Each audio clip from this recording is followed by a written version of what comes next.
12 species stood in a single line, and Nora Webb was the smallest thing there. She kept her eyes forward as the transport shuttle's doors sealed behind them. The training platform stretched ahead like a metal desert. Gray walls, gray floor, gray light falling from strips in the ceiling. Everything about this place said the same thing. You are not welcome here. The other recruits shifted and muttered in languages she did not understand.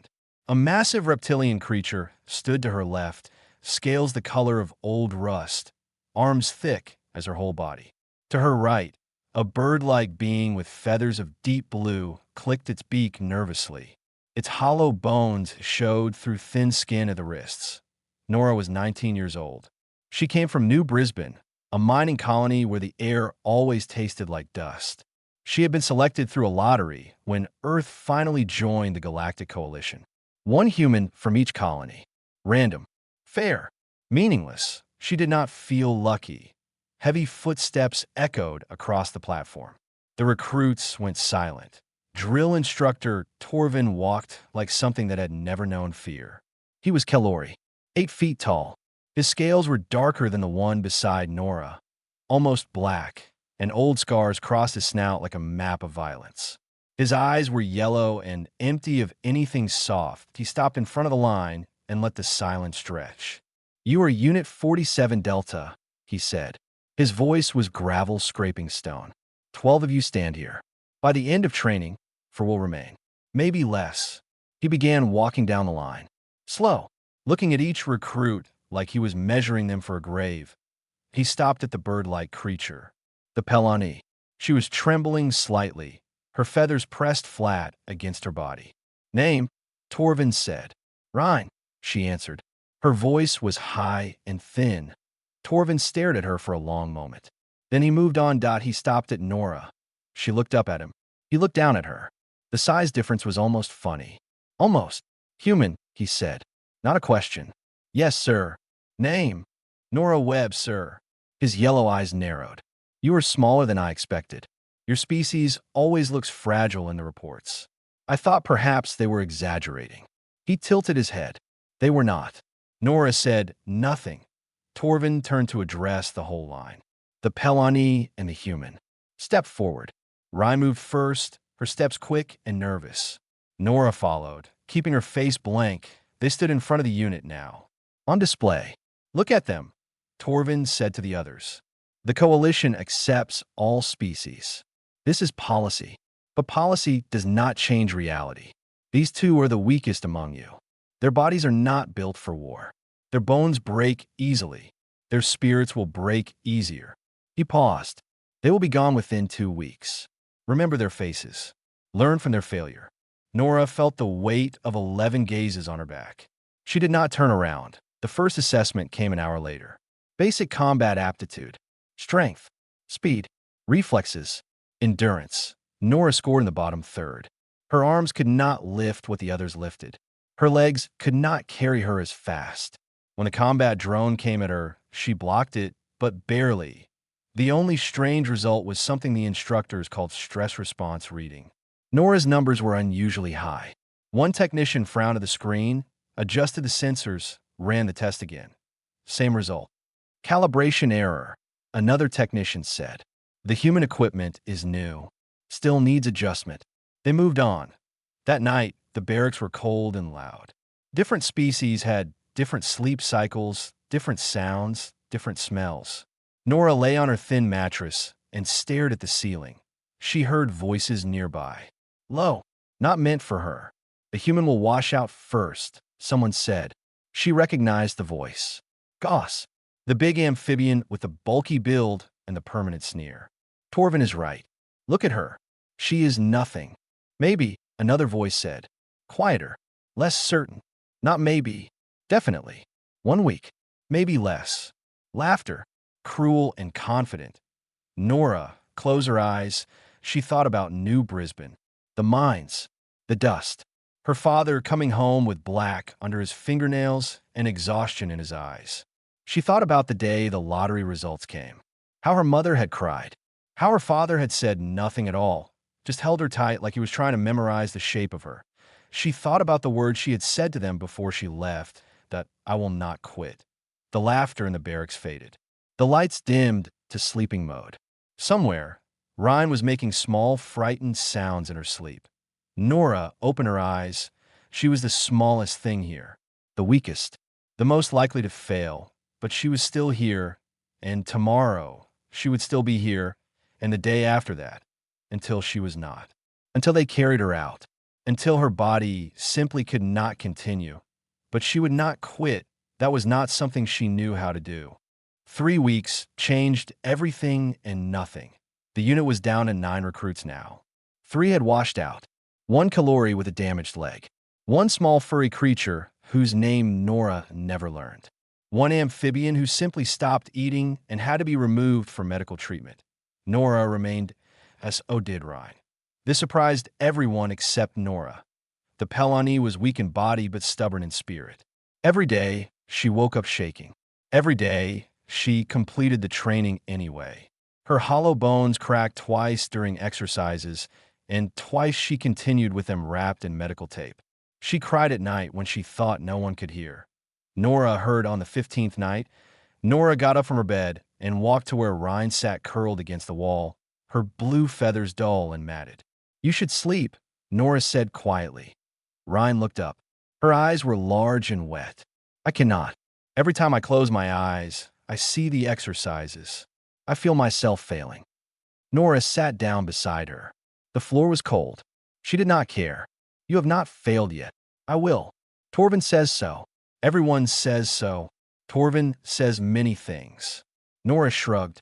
"He said I would be gone in a week. Here I am." Ryan made a sound that might have been a laugh. "You are strange, human. Why do you keep going? You gain nothing from this." "I gain nothing from quitting either." They sat in silence for a while. Then Nora reached in her pocket and pulled out half a ration bar. She had been saving it. Food was limited, and every calorie mattered. She held it out to Ryan. "I cannot take your food," Ryan said. "You can. You will." Nora pressed it into her feathered hand. "Eat, then sleep. Tomorrow will be hard enough without hunger making it worse." Ryan ate. Then, somehow, she slept. This became a pattern. Small things. Quiet things. Nora sharing food. Nora staying up to talk when the fear got too heavy. Nora helping Ryan through the exercises that her bird-like body struggled with most. Torvin noticed. He said nothing at first, but his yellow eyes followed Nora with a new expression. Not anger. Something closer to confusion. On the 20th day, he announced the breaking protocol. "You have survived the physical training," he told the remaining 9. "Now comes the part that matters. The mind, the spirit. These are what fail in real combat. These are what we must test." The breaking protocol was designed by coalition psychologists. Its purpose was simple: push recruits past their psychological limits. Break them. See what was underneath. Those who shattered completely were removed. Those who broke but could be rebuilt became soldiers. The first exercise was sensory deprivation. Hours alone in darkness with nothing but their own thoughts. The second was pain tolerance. Controlled, measured, but real. The third was the hunt. Recruits had to cross a toxic simulation environment while combat drones tracked them. The drones used stun rounds. Getting hit meant starting over. Getting hit 3 times meant failure. Ryan was hit twice before she reached the halfway point. The third drone found her in a narrow passage. She froze. Her whole body locked up, feathers standing straight out, eyes wide and unseeing. The fear response of her species. Ancient, uncontrollable. The drone raised its weapon. Nora was already past her. She was close to the finish. Safety was 20 meters away. She turned around. Every piece of training said to keep moving. Self-preservation. Mission completion. These were the values the coalition taught. Help no one. Trust no one. Survive.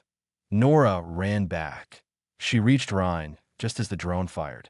She shoved the Pelani aside and took the stun round at her shoulder. Pain exploded through her arm. She grabbed Ryan with her good hand and dragged her forward. "Move," she said through her teeth. "Move now." Ryan moved. They crossed the finish line together. Both still standing. Both technically passing. Torvin was waiting. His face showed nothing as he looked at Nora's stunned arm, hanging limp at her side. Then he looked at Ryan, still trembling but alive. "Come with me," he said to Nora. He led her to a small room away from the others. The door closed behind them. "Explain," he said. "Sir, you had the finish line. You turned back. You took damage to help another recruit. Explain this." Nora looked at him. Her arm was starting to regain feeling. It hurt badly. She needed help. "She is not your responsibility." "I know. Helping her gained you nothing. It cost you pain. It could have cost you the exercise." "I know." Torvin leaned closer. "Then why?" Nora thought about the question. She thought about New Brisbane, the mines, the men and women who worked together in the dark, knowing that if something went wrong, they could only survive by helping each other. "Where I come from," she said, "we do not leave people behind." Torvin stared at her for a long moment. Then he turned away. "Return to your unit," he said, "and understand this, that instinct you feel that need to help others, it will get you killed. The Coalition does not reward sacrifice. It rewards survival." Nora walked to the door. "Sir," she said without turning around, "maybe the Coalition is wrong." She left before he could respond. That night, Torvin opened her file and added a single note. Psychological weakness identified. Human displays irrational bonding behavior. Recommend correction through isolation training. That he saved the file and closed it, but his hands were not quite steady when he did. The crucible chamber was the size of a small city that IT could simulate anything. Jungles, deserts, frozen wastelands, urban warfare zones. The walls shifted and changed. The floor could become water or sand or burning metal. Temperature, atmosphere, gravity. All controlled, all adjustable, all supposedly safe. Week 6 began with the final test of the breaking protocol. 8 recruits remained. Nora, Ryan, Goss, 5 others whose names Nora knew, but whose faces still felt distant. Torvin stood before them at the entrance to the crucible. "This is your last assessment before advanced training," he said. "You will enter a simulated colony under attack. There will be objectives. There will be civilians." He paused. "Not all civilians can be saved. You must prioritize. You must make choices. Those who cannot make hard choices will fail." The doors opened. Inside was a perfect copy of a mining settlement. Buildings made of prefabricated metal. Streets covered in dust. Emergency lights flashing red and orange. Somewhere in the distance, explosions sounded. Simulated explosions. Simulated danger.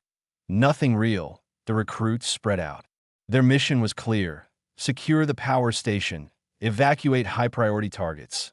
Accept losses where necessary. Nora moved with Ryan. They had become a team without anyone assigning them. Goss led another group. The rest scattered according to their own judgment.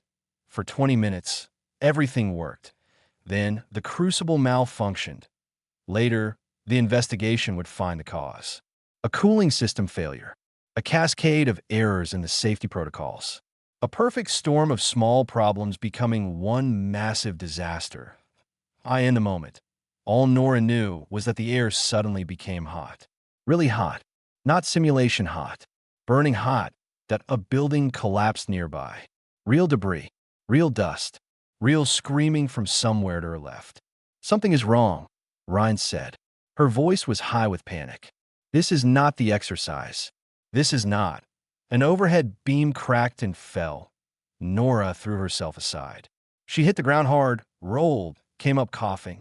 The air tasted like smoke and burning plastic. Around her chaos, Goss was shouting orders that no one followed. 2 recruits ran for the exit, their training forgotten. 1 recruit was down, not moving.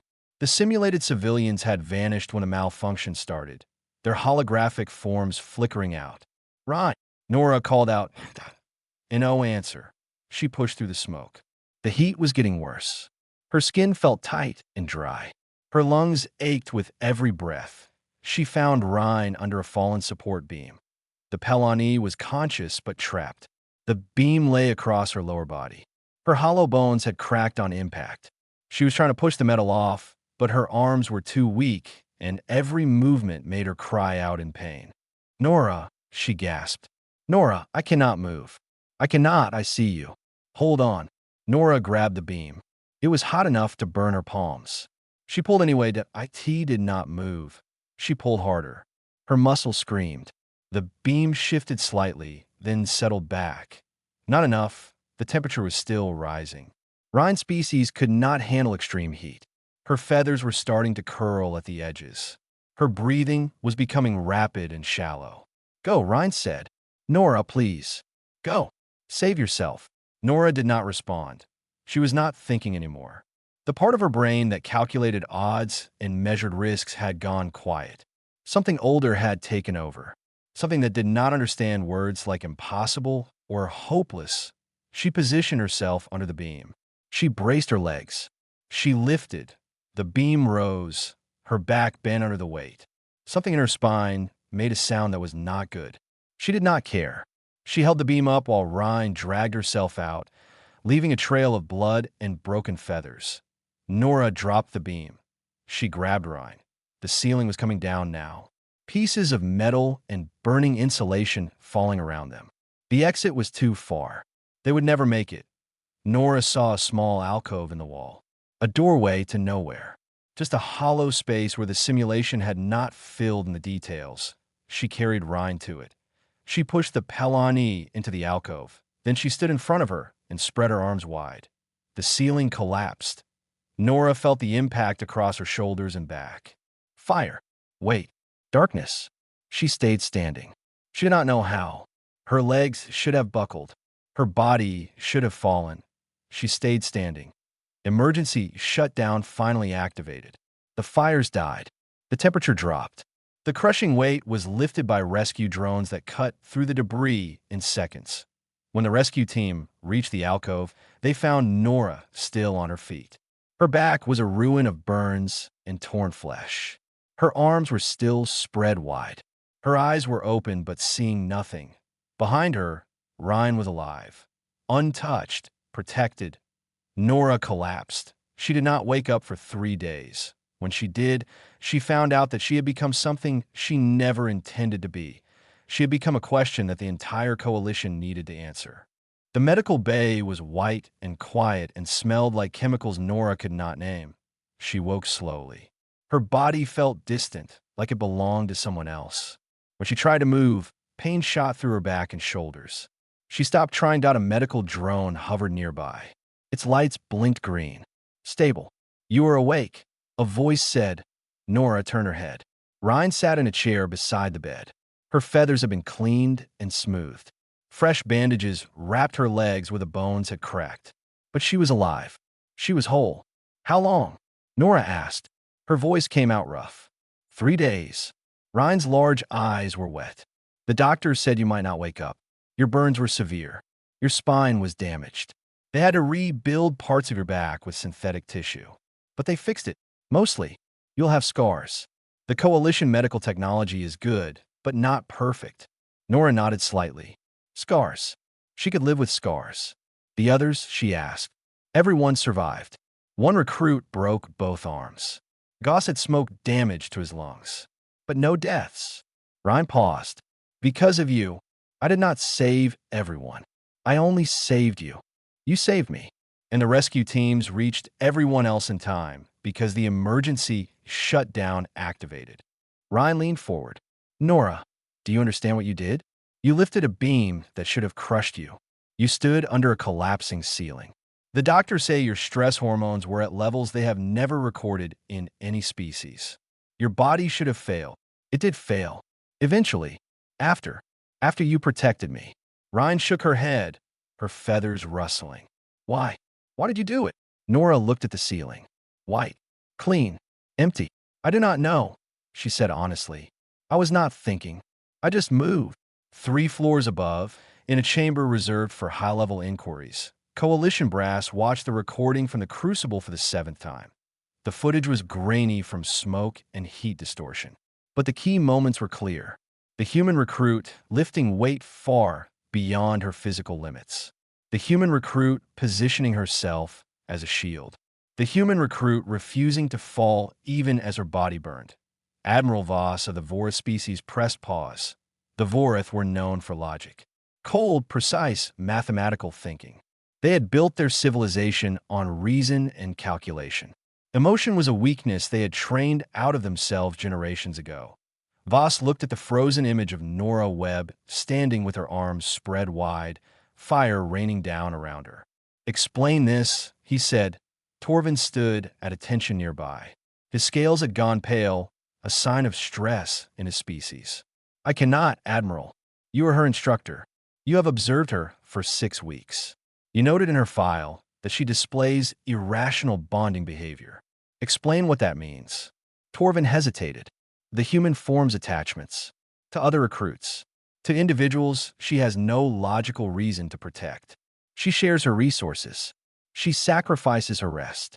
She puts herself at risk for others. This is not trained behavior. No, I admit it. We tried to train it out of her. It did not work."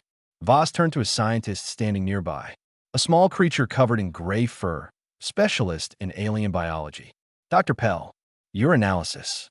Dr. Pell stepped forward, holding a datapad. "We examined the human's physiological data from the incident. Her stress response readings confirm what we suspected during initial assessment. Humans possess an overdeveloped threat response system. Under extreme stress, their higher reasoning shuts down and older instincts take over. Instincts for what? Protection. Specifically, protection of those they have bonded with. This is evolutionary. Ancient humans were pack hunters. They survived by working together, by protecting their young and their weak. This instinct is hardwired into their biology. It cannot be removed through training. It can only be triggered." Voss was silent for a long moment. "You are telling me," he said slowly, "that humans will destroy themselves to protect others. Not because they choose to, but because they cannot help it." "Yes, Admiral. This is not rational." "No, it is not." Voss looked at the frozen image again. The small human girl. The burning world around her. The absolute refusal to step aside. "The Coalition has spent 17 years trying to make humans fit our military doctrine," he said. "We have tried to train them like we train every other species. Reward survival, punish attachment, break the individual, and rebuild them as a soldier." He paused. "Perhaps we have been approaching this wrong. Admiral, summon the human to inquiry when she is recovered. I wish to speak with her myself." 4 days later, Nora stood before the Admiral. She was still weak. Her back still ached, but she stood straight and met his eyes without flinching. "Why did you do it?" Voss asked. "I do not know, sir. That is not an answer. It is the only answer I have." Nora paused. "I did not think. I saw Ryan trapped. I saw the fire coming down, and I moved. That is all." Voss studied her for a long moment. Then he nodded slowly. "You may go, Recruit Webb. You will receive new orders soon. Your training path is being reconsidered." Nora saluted and turned to leave. "One more thing," Voss said. She stopped. "The scars on your back. Do they shame you?" Nora looked over her shoulder at him. "No, sir. They do not." She walked out. Behind her, Voss sat alone in the inquiry chamber. He was Vorith. He did not feel emotions the way other species did. But something that might have been respect flickered in his cold eyes as he watched the door close. Coalition High Command had not discussed humans this seriously in 17 years. The chamber was filled with representatives from every major species. Vorith logicians, Kalori warriors, Pelani diplomats, Harthan engineers. 12 species, 12 perspectives, one question that none of them could answer. What do we do with humans? Admiral Voss stood at the center, presenting data that his staff had compiled over 3 sleepless days. "In the 17 years since humanity joined the Coalition," he said, "we have integrated approximately 4,000 humans into military units across all branches. Standard integration. Standard training. We expected standard results." He pressed a button. Numbers filled the air above the table. "We were wrong. Mixed units containing humans have a 34% higher survival rate than average. They complete difficult missions more often. They suffer fewer desertions and psychological breakdowns." A Kalori general leaned forward. "Humans are not stronger than us. Not faster. Their technology is primitive compared to ours." "How do you explain these numbers?" "I cannot explain them through traditional metrics," Voss admitted. "But I have a theory." He changed the display. Now it showed reports from unit commanders across the coalition. Hundreds of them, all saying similar things. The human stayed behind to help. The human refused to leave wounded soldiers. The human talked to the recruits when they were afraid. The human shared rations during the supply shortage. Humans bond, Voss said, not just with their own species. With anyone. They form attachments that we would consider irrational. And these attachments change the units they serve in. Change how? The Kalori demanded. Other species fight harder when humans are present. Not because humans make them stronger, but because humans make them believe that they will not be abandoned, that someone will come back for them, that their lives matter to someone else. Voss paused. Trust. Humans create trust. And trust, it seems, is more valuable than we calculated. The chamber was silent. Nora knew nothing about this debate. She was recovering in a small room on the station's medical level. Her back was healing. The synthetic tissue was bonding with her own flesh. In another week, she would be cleared for light duty. She spent most of her time thinking about home. New Brisbane. The mines. Her father. She remembered being 12 years old, sitting in the kitchen while her mother cried quietly at the table. The news had come an hour before. Cave-in at the deep shaft. 17 miners trapped. Rescue unlikely. Her father was one of them. But the other miners did not listen to the news. They did not listen to the company officials who said it was too dangerous to dig. They did not listen to the odds. They dug for 40 hours straight. Shifts of 4 hours on, 4 hours off. No sleep. No breaks beyond what their bodies demanded. They dug through rock and darkness and the very real chance that they were digging toward corpses that on hour 37. They broke through. 15 miners survived. Nora's father was one of them. She remembered asking him later why they kept digging when everyone said it was hopeless. He had looked at her with tired eyes and said something she never forgot. Because they would have done the same for us. That was the thing the coalition did not understand. Humans did not sacrifice themselves because they were brave. They did not protect others because they were heroes. They did it because they could not imagine doing anything else.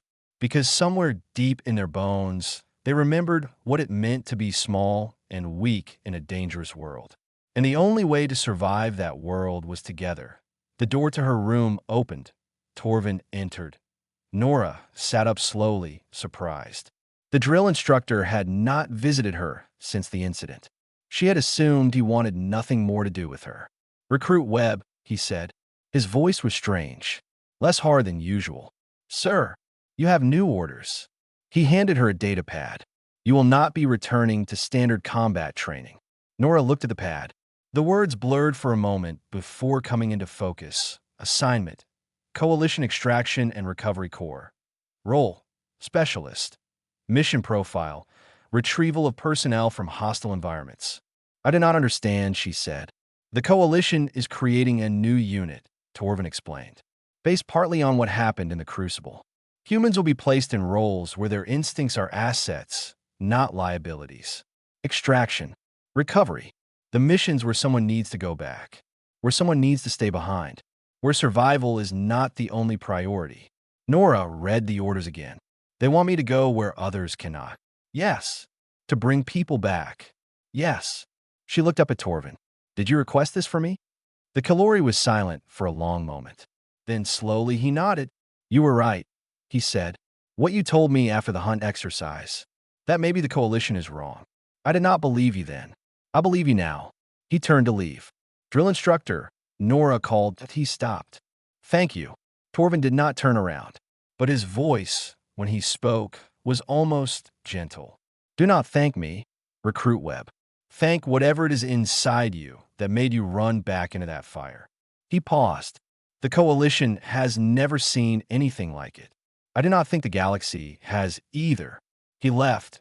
Nora sat alone with her orders and her healing scars and a future she had never expected. Extraction and recovery. Going where others could not. Bringing people home. She smiled for the first time in weeks. This was something she could do. 1 year later, a distress signal cut through the silence of space. Nora heard it from the ready room of the rescue ship Dawn carrier. 12 short bursts. The universal code for trapped personnel. Then coordinates. Then nothing. Research station on the edge of Sector 7. The ship's captain announced over the comm.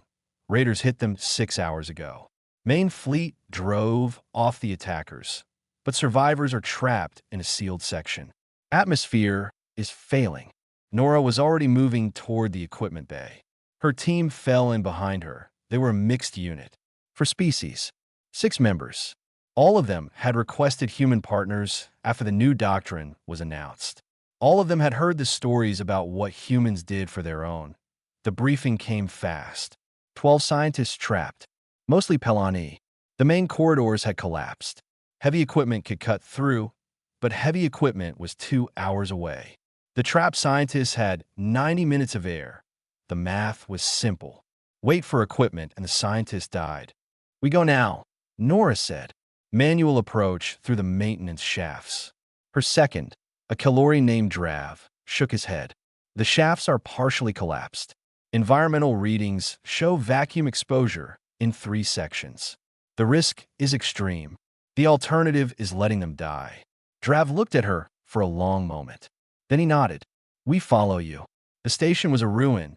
Nora moved through it like water through cracks.